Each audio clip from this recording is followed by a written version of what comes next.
Class, first I want to apologize for my video not opening. It was originally way longer, so I have to make this video extremely short and possibly cut out some information.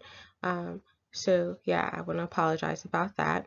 And I'll have a picture of how long the video was before, which was ridiculous, but I tend to talk a lot. So here's my presentation to my reflection on my other courses and how the courses impacted me with simulation. And hi, I'm Kendra. The courses that I'll be talking about today are HSC 4032, HSC 4245, HSC 4240, and HSC 4244. HSC 4032 is the theory and practice of teaching health sciences. This course mainly taught me about the different theories that professors use to help students learn.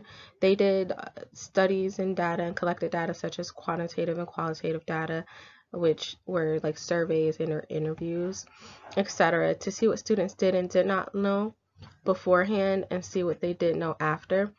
They also use teachers, or we also use the Bloom's taxonomy, which I'll discuss later on in another slide. Because Bloom's taxonomy was done a lot and brought up a lot during each course.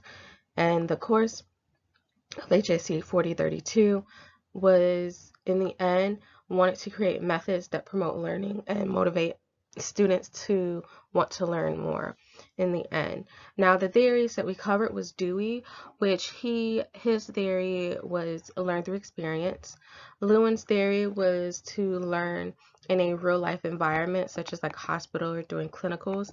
Piaget's develop the cognitive development stages, and Knowles developed andragogy, and Kolb's developed the exponential learning. Piaget's cognitive development focused on learners' representation of knowledge, and curricula developed in this stream became experience-based. His 4 stages include sensory motor, pre-operational, concrete operational, and formal operational. His original study stopped through adolescence, but as other theorists took upon his stages, they saw that it developed as well in adulthood. Bloom's taxonomy is how students learn their skills, not necessarily steps, but the way in which they learn their skills, their thinking skills after doing a scenario. It starts with remember, understand, apply, analyze, evaluate, and it stops at the tip top, create. Create is the higher order of thinking skills, and remember is the lower order of thinking skills.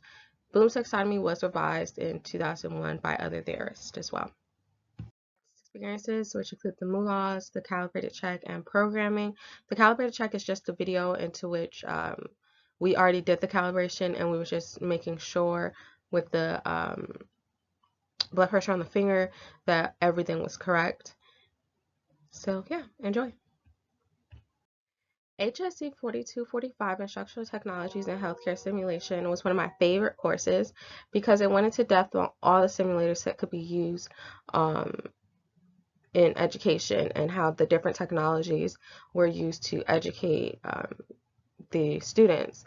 We talked about virtual reality, hepatic simulators, standardized patients, virtual reality, different sort of mannequins, whether high fidelity, low fidelity, and computer and web-based simulators. These 3 pictures are from my practice experience. Once again, it's just a showing of how the simulators were used differently for educational purposes. The picture located to the far left was done at the respiratory program, that's Supertory, and they used that to do their simulations for a newborn baby and to assess the baby and bring the baby back to a stable state if they could. And the one to the far right hopefully I'm saying this right, is a picture of the AFCAP, and hopefully I'm saying that right as well. This is the afterbirth vagina sequence where it was too bloody and blood clots, and the students also had to assess that, and that was done with a standardized patient. If you look in the corner, you can see her legs. HSC 4240, Trends of Theoretical Foundations in Healthcare Simulation.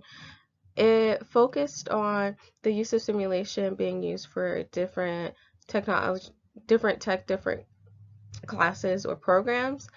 We went over the current trends and practices, best practices, and how the best practices related to simulation education and how the simulation education in healthcare has progressed over the years, and how simulation could be used in a variety of different ways. These are 3 pictures of my practice experiences. The one to the far left is the practice experience of the practicum for a nursing department, and that just basically shows how they use their simulation to teach their students. And then the middle picture and the far right picture are from the respiratory department, and that's basically how they set up their scenarios to do their simulations for their students. I, of course, have to include 2 documents from EMT. These were the documents that they used for their simulation scenario, a specific one that I went to, and that's basically the charts that they go through when checking off the students. And yeah, the YouTube video is something that it just records the inside of the sim mom and how they prepare for the next simulation scenario. HSC 4244, Managing a Simulation Program or Center. That course taught me just that, how to plan, design, maintain a simulation center, whether it was from budgeting or natural disasters. What would I actually do in my simulation center? This class, I also had to create a policy and procedure manual and deal with any troubleshooting problems with technology or personal needs for the simulation center, as well as actually draw out a simulation center. To help relate 4244 to my practice experiences, I included the interview questions that I asked Chris, who works in the nursing program, and Thomas, who works in the EMT paramedic program. Their answers were pretty much similar, but these interview questions allowed me to see how their simulation was set up, how it was run, and their thoughts behind advancing the simulation center. In this video right now, I am in the EMT, the back of the EMT simulation center. This is where they have extra classrooms or rooms in general to do their simulations. This is a mannequin, and it has the computer system set up in the room. Outside is the ambulance. That is their mobile ambulance that they do actually do simulations in, and they do move around the campus and do that as well. These are 2 extra mannequins that are lying around. You'll come see them after I leave this place, which this is technically like the home of the simulation scenario. This is where they'll probably do like fires or at home simulation scenarios. It's pretty big and it's very different from the nursing department simulation scenario, but I just wanted you all to actually see this and how big it is and the difference of it.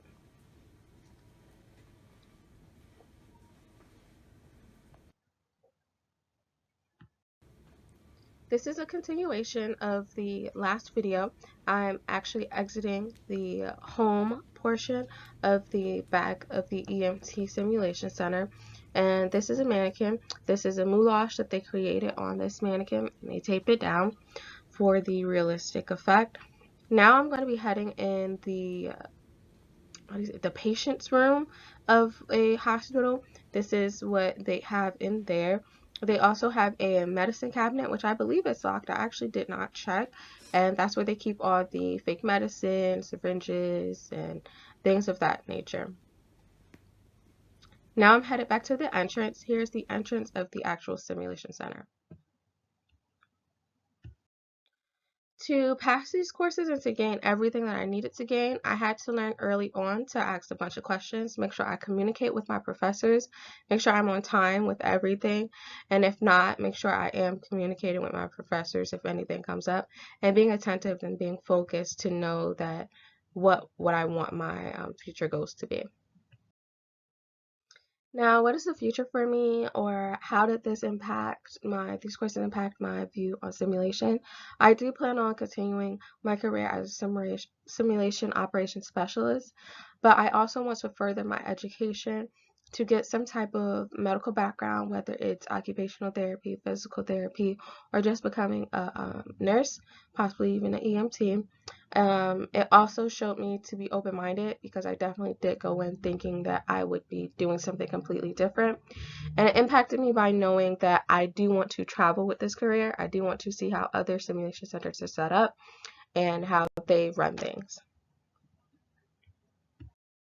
And this is the conclusion of my reflection on my courses and my practice experiences and how it impacted me. Thank you for watching.